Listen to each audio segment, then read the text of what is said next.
Today's 401k has made it seem like you have to be an investment manager to get yourself to your own retirement. So when do you change your investment allocation before retirement?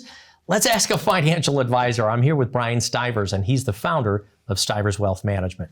Brian, thank you so much for taking on this question today. The investment allocation, when do we change it for retirement? Spike, I honestly believe this is probably the most important question that people should ask themselves when they're planning their retirement and their investment process. As soon as the very first thing we do in our four cornerstone process is assess people's risk. And we do that in a couple of different ways. The first, the most important, is to find out how much risk should you take? How much are you comfortable with? You know, most people, because of 401ks, they just pick whatever that defaults to, or maybe they do work with someone over the phone, but they really don't know, what does moderate risk mean? I found that most of our watchers probably know that in 2008, the market took a dramatic downturn by the end of 2008, down almost 40%. And what I found is people that had a moderate portfolio didn't realize that their portfolio would go down that far. Yeah. And it did. And for many, it took 4 or 5 years to recover. So we start with the first part of the process is, what kind of risk do you personally want to take? Then, equally important, we analyze the portfolio. Because it's not whether you should reallocate or not, it's whether does it match your risk tolerance.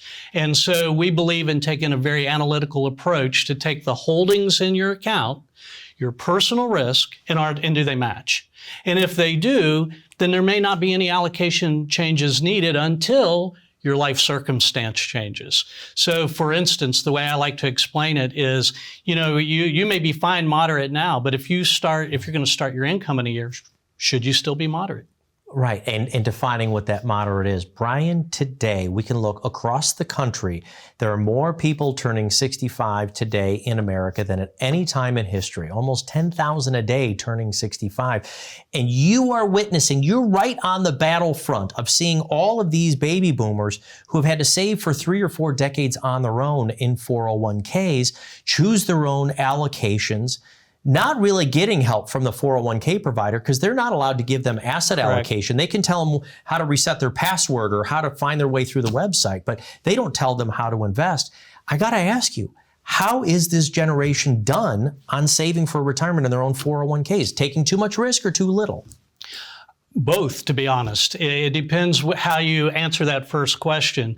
I will often find people that their score, if you will, when we ask them and analyze, we find that they're conservative. And yet when we analyze their portfolio, they have a moderate aggressive portfolio because they just took a number, what we would call a target date fund, and they thought, oh, the bigger number's better.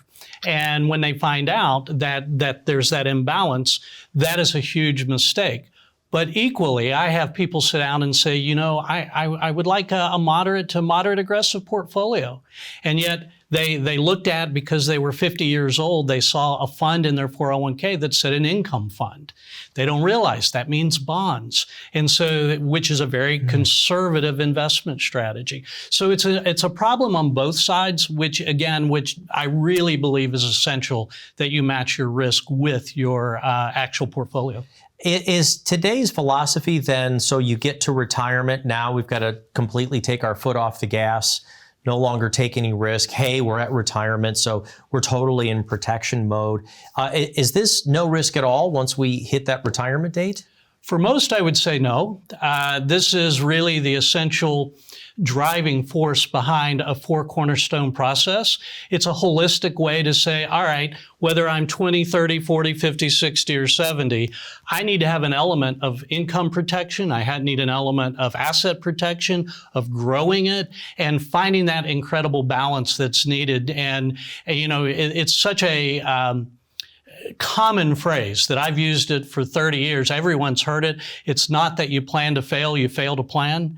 And that really is what we try to do, is help you get all the pieces, take an analytical approach, put it all together, and hopefully be able to achieve your goals in retirement. Brian, thank you very much. Thank you. Folks, when do you change your investment strategy for your retirement years? It really depends on your goals, your situation, your lifestyle, your income spend. So why don't you sit down and get a tailored, specific plan plan for you. Here with our team at Stivers Wealth Management, we call it the 4 cornerstone process, and you can get started on that right now. Call that phone number you see at the bottom of the screen or go to stiverswealth.com and schedule your own appointment right now.